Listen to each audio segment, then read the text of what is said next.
मंत्र्यांनी उत्तर देताना सांगितलं राज्यामध्ये 35% दूध भेसळ. आज किती वाईट परिस्थिती आहे. आणि मग एका बाजूला तो प्रश्न विचारल्यानंतर आम्ही मागणी केली की राज्यामध्ये अशा जिथं जिथं साठे आहेत तिथं कारवाई झाली पाहिजे. तेव्हा झिरवळ साहेब मंत्री होते, उत्तर देता आलं नाही. स्वर्गीय अजितदादांनी उत्तर दिलं आणि आम्ही कारवाई करू, बैठक घेऊ आणि त्या जे लोक त्याच्यामध्ये आहेत त्यांना मकोका लावा अशी मागणी केली होती.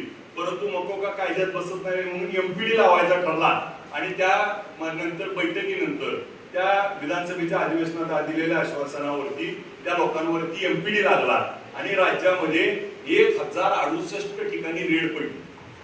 त्याचा फायदा काय झाला पाटील साहेब? 1068 रेड पडल्या तुम्ही पहिलवानात. तर आमच्या जिल्ह्यात फक्त सोलापूरमध्ये दिवसाला 1.25 लाख लिटर दूध कमी झालं. गाय वाटल्या म्हणजे काय होत होतं? जे भेसळ थांबली.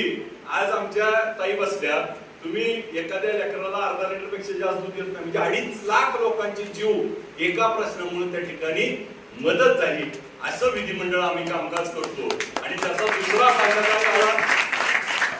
एका बाजूला त्या ठिकाणी दूध भेसळ थांबल्यामुळे दूध कमी झालं आणि दुसऱ्या बाजूला जो दुधाला शेतकऱ्याला भाव 27 रुपये 28 रुपये मिळत होता तो आज 38 वर गेला. 10 रुपये शेतकऱ्याला जास्त मिळाले आणि जीवाशी त्या ठिकाणी आरोग्याची खेळणं थांबतं. हे खऱ्या अर्थाने विधिमंडळाचं कामकाज आहे. अनेक त्या ठिकाणी प्रसंग आहेत, अनेक गोष्टी सांगण्यासारख्या आहेत, अनेक त्या ठिकाणी घडू शकतं. परंतु आपला आमदार त्या ठिकाणी विधिमंडळात बोलला पाहिजे.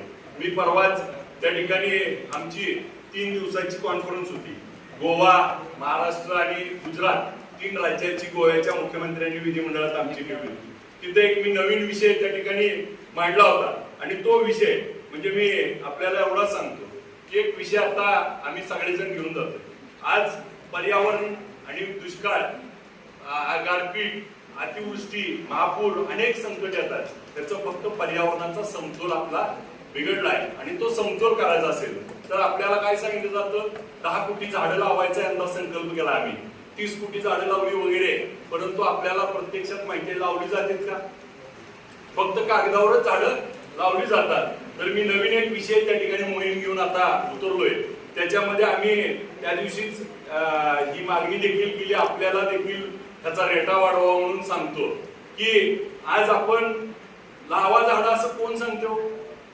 मुख्यमंत्र्यांपासून आम्ही आमदार आणि आम्ही त्या ठिकाणी अधिकाऱ्यापर्यंत. लावायची कुणी? तुम्ही. सांगते कोण?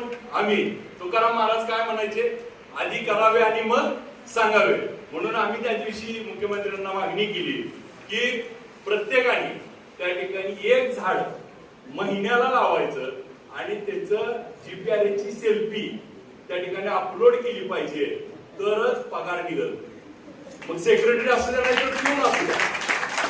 जोपर्यंत ही पूर्ण होईल आणि आम्ही करायला लागलोय म्हटल्यानंतर ऑटोमॅटिकली तुम्ही देखील कराल आणि जोपर्यंत त्यांनी सेल्फी टाकत नाही तोपर्यंत पगार नाही होत म्हणलं की ऑटोमॅटिकली झाड लावलं झाड जगवल. पण अशा पद्धतीचे काही निर्णय हे त्या ठिकाणी विधिमंडळात होतात. आम्ही अनेक प्रश्न त्या ठिकाणी विधिमंडळात घेतो.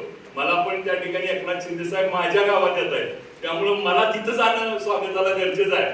परंतु वेळेअभावी मी आपल्याला अनेक विषय आहेत यामध्ये फक्त मी आपल्याला एवढंच सांगतो, धाडस करा, धाडसाबरोबर निर्व्यसनी राहा आणि सातत्य ठेवा.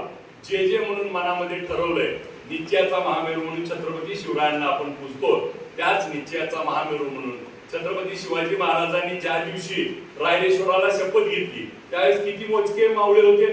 त्या मोजक्या मावळ्या देखत घेतलेली शपथ आज 350-400 वर्ष राजे जाऊन झाले तरी देखील त्यांचा इतिहास सांगितला जातो. ते